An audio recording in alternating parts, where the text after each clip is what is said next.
Social media ಅನ್ನುವಂತಹ ವೇದಿಕೆ ಒಳ್ಳೆದಕ್ಕೂ ಕೂಡ ಇದೆ, ಕೆಟ್ಟದ್ದಕ್ಕೂ ಕೂಡ ಇದೆ. ಒಂದು ಸಲ ಸೆಲೆಬ್ರಿಟೀಸ್ ಅಂತ ಅನ್ನಿಸ್ಕೊಂಡ್ಮೇಲೆ ಅವರು ಯಾವುದೇ ಒಂದು ಪೋಸ್ಟ್ ಅನ್ನ ಹಾಕಿದ್ರು ಸರಿ, ವಿಡಿಯೋ ಹಾಕಿದ್ರು ಸರಿ ಅಥವಾ ಫೋಟೋಸ್ ಹಾಕಿದ್ರು ಸರಿ, ಅದಕ್ಕೆ ಕಮೆಂಟ್‌ಗಳು ಅಂತ ಬರ್ತಾನೆ ಇರುತ್ತೆ. ಒಂದಷ್ಟು ಜನ ಪಾಸಿಟಿವ್ ಆಗಿ ಕಮೆಂಟ್ ಮಾಡ್ತಾರೆ, ಮತ್ತೊಂದಷ್ಟು ಜನ ನೆಗೆಟಿವ್ ಆಗಿ ಕಮೆಂಟ್ ಮಾಡ್ತಾರೆ. ಆದ್ರೆ ತೀರಾ ವಲ್ಗರ್ ಮೆಸೇಜ್‌ಗಳು, ವಲ್ಗರ್ ಕಮೆಂಟ್‌ಗಳು ಬಂದಾಗ ಆ ಸೆಲೆಬ್ರಿಟೀಸ್‌ಗೂ ಕೂಡ ಅದನ್ನ ನೋಡಿ ಬೇಜಾರಾಗುತ್ತೆ. ಅವರಿಗೂ ಕೂಡ ಒಂದು ವೈಯಕ್ತಿಕ ಜೀವನ ಇರುತ್ತೆ, ಅವರಿಗೂ ಒಂದು ಮನಸ್ಸಿರುತ್ತೆ ಅನ್ನೋದನ್ನ ಮರ್ತೋಗ್ತಾರೆ. ಬಿಗ್ ಬಾಸ್ ಖ್ಯಾತಿಯ ಐಶ್ವರ್ಯ ಶಿಂದೋಗಿ ಮತ್ತೆ ಶಿಶಿರ್ ಶಾಸ್ತ್ರಿ ವಿಚಾರದಲ್ಲಿ ಆಗಿರೋದು ಕೂಡ ಅದೇ. ಇವರಿಬ್ರು ಹಾಕುವಂತಹ ಪೋಸ್ಟ್‌ಗಳಿಗೆ ತೀರಾ ನೆಗೆಟಿವ್ ಕಮೆಂಟ್ಸ್‌ಗಳು ಬರ್ತಾ ಇದೆ. ಇದಕ್ಕೆ ಐಶ್ವರ್ಯ ಶಿಂದೋಗಿ ಅವರು ತುಂಬಾನೇ ಮನಸ್ಸಿಗೆ ಬೇಸರವನ್ನ ಮಾಡ್ಕೊಂಡ್ಬಿಟ್ಟಿದ್ದಾರೆ.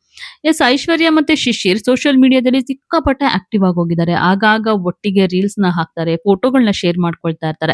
ಅಂದ್ಹಾಗೆ ಇವರಿಬ್ಬರಿಗೂ ಕೂಡ ಕೆಟ್ಟ ಕೆಟ್ಟ ಕಮೆಂಟ್ ಗಳನ್ನ ಹಾಕ್ತಾನೆ ಇರ್ತಾರೆ. ಟ್ರೋಲಿಗರು ಟ್ರೋಲ್‌ನ ಮಾಡ್ತಾನೆ ಇರ್ತಾರೆ. ಮುಖ್ಯವಾಗಿ ಐಶ್ವರ್ಯ ಅವರು ಹಾಕುವಂತಹ ಡ್ರೆಸ್ ಇರ್ಬೋದು, ಆಕೆಯ ಲೈಫ್ ಸ್ಟೈಲ್ ಅನ್ನ ಗುರಿಯಾಗಿಸ್ಕೊಂಡು ನೆಗೆಟಿವ್ ಕಮೆಂಟ್‌ಗಳನ್ನ ಮಾಡ್ತಾನೆ ಇರ್ತಾರೆ. ಇದೀಗ ಈ ನೆಗೆಟಿವ್ ಕಮೆಂಟ್‌ಗಳಿಂದ ಈ ಜೋಡಿ ತುಂಬಾನೇ ನೊಂದಿದ್ದಾರಂತೆ. ಇನ್ನು ಬಿಗ್ ಬಾಸ್ ಕೂಡ ಒಂದು ಮನೆ ಮಗಳು ಅಂತಹ ಒಂದು ಬಿರುದನ್ನ ಕೂಡ ಕೊಟ್ಟಿತ್ತು. ಆದ್ರೆ ಈ ಒಂದು ಮಾತು ಹೇಳಿದ ಮಾತ್ರಕ್ಕೆ ನನ್ನ ವೈಯಕ್ತಿಕ ಸ್ವತಂತ್ರವನ್ನೇ ಬಿಟ್ಕೊಡ್ಬೇಕಾ ಅಂತ ಐಶ್ವರ್ಯ ಅವರು ಪ್ರಶ್ನೆಯನ್ನ ಮಾಡಿದ್ದಾರೆ.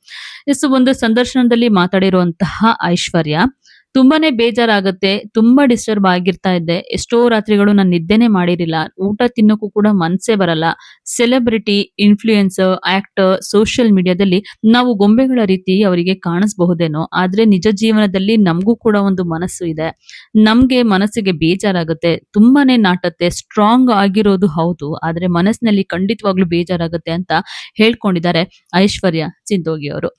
ಇನ್ನೊಂದು ಏನಂತಂದ್ರೆ, ತುಂಬಾ ಜನ ನನ್ನ ಪೋಸ್ಟ್‌ಗಳಿಗೆ ಇವಳು ಮನೆ ಮಗಳಂತೆ, ಬಿಗ್ ಬಾಸ್ ಇವಳಿಗೆ ಮನೆ ಮಗಳು ಅನ್ನುವಂತಹ ಟೈಟಲ್ ಬೇರೆ ಕೊಟ್ಟಿದ್ದಾರೆ. ಮನೆ ಮಗಳು ಈ ರೀತಿ ಬಟ್ಟೆ ಹಾಕೊಳ್ತಾರಾ? ಮನೆ ಮಗಳು ಥೈಲ್ಯಾಂಡ್‌ಗೆ ಹೋಗ್ತಾರಾ? ಇವರಿಗೆ ದುಡ್ಡು ಹೇಗೆ ಸಿಗುತ್ತೆ? ಈ ರೀತಿಯ ಪ್ರಶ್ನೆಗಳು ಬರುತ್ತೆ. ಮನೆ ಮಗಳು ಅನ್ನೋದಕ್ಕಿಂತ ಮುಂಚೆ ನಾನು ನನ್ನ ಅಪ್ಪ ಅಮ್ಮನಿಗೆ ಮಗಳು. ನನ್ನ ಅಪ್ಪ ಅಮ್ಮ ನನಗೆ ಯಾವತ್ತೂ ಕೂಡ ರಿಸ್ಟ್ರಿಕ್ಷನ್ಸ್ ಮಾಡ್ಲೇ ಇಲ್ಲ. ನೀನು ಇದೇ ರೀತಿ ಬಟ್ಟೆ ಹಾಕೊಳ್ಬೇಕು, ನೀನು ಇದೇ ರೀತಿ ಕೂತ್ಕೋಬೇಕು, ಬಿಹೇವ್ ಮಾಡ್ಬೇಕು ಅಂತ ಯಾವತ್ತೂ ಕೂಡ ಹೇಳೇ ಇಲ್ಲ. ನನ್ನನ್ನ ಸ್ಟ್ರಾಂಗ್ ಮತ್ತೆ ಇಂಡಿಪೆಂಡೆಂಟ್ ಆಗಿ ಬೆಳೆಸಿರೋದಕ್ಕೆ ನಾನು ನನ್ನ ಅಪ್ಪ ಅಮ್ಮ ಇಲ್ಲದೆ ಹೋದ್ರೂ ಕೂಡ ನಾನಿಷ್ಟು ಸ್ಟ್ರಾಂಗ್ ಮತ್ತೆ ಇಂಡಿಪೆಂಡೆಂಟ್ ಆಗಿರೋದು. ಕಲೆಯಿಂದ ಏನೋ ಒಂದಷ್ಟು ಸಂಪಾದನೆ ಮಾಡ್ತಿದ್ದೇನೆ. ಸೊಸೈಟಿಯಲ್ಲಿ ಒಳ್ಳೆ ಹೆಸರು ಕೂಡ ಮಾಡಿದ್ದೇನೆ. ಮನೆ ಮಗಳು ಅಂತ ಟೈಟಲ್ ಕೊಟ್ಟ ತಕ್ಷಣ ಮೂಲೆಯಲ್ಲಿ ಕೂತ್ಕೊಂಡು ಅತ್ಕೊಂಡು ಇರ್ಬೇಕಾ? ನಾನು ಸ್ಟ್ರಾಂಗ್ ಆಗಿ ನಿಂತ್ಕೊಂಡು ಜೀವನವನ್ನ ಎಂಜಾಯ್ ಮಾಡ್ತಿದ್ರೆ ನಿಮಗೆ ಅದನ್ನ ಸಹಿಸ್ಕೊಳ್ಳೋದಕ್ಕೆ ಆಗ್ತಾ ಇಲ್ಲ. ಸೀರೆ ಉಟ್ಕೊಂಡ್ರು ತಪ್ಪಾಗಿ ಕಮೆಂಟ್ ಅನ್ನ ಮಾಡ್ತಾರೆ ಅಂತ ಐಶ್ವರ್ಯ ಸಿಂಧೋಗಿ ಅವರು ತುಂಬಾನೇ ನೊಂದ್ಕೊಂಡಿದ್ದಾರೆ.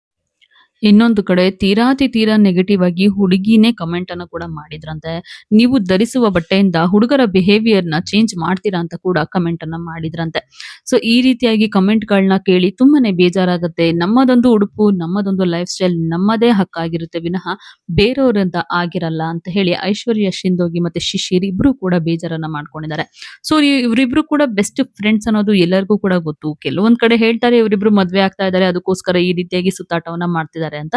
ಬಟ್ ಅದ್ರ ಬಗ್ಗೆ ಅವರೇ ಹೇಳ್ಬೇಕಾಗಿದೆ. ಆದ್ರೆ ಇವರಿಬ್ರು ಹೇಳುವಂತಹ ಪ್ರಕಾರ ತಾವಿಬ್ರು ಕೂಡ ಬೆಸ್ಟ್ ಫ್ರೆಂಡ್ಸ್. ಬೇರೆ ಊರುಗಳಿಗೆ ಹೋಗ್ತಾರೆ, ದೇಶಕ್ಕೆ ಹೋಗ್ತಾರೆ, ಸುತ್ತಾಡ್ತಾರೆ, ಎಂಜಾಯ್ ಮಾಡ್ತಾರೆ, ರೀಲ್ಸ್ ಅನ್ನ ಮಾಡ್ತಾರೆ, ಹಾಕ್ತಾರೆ.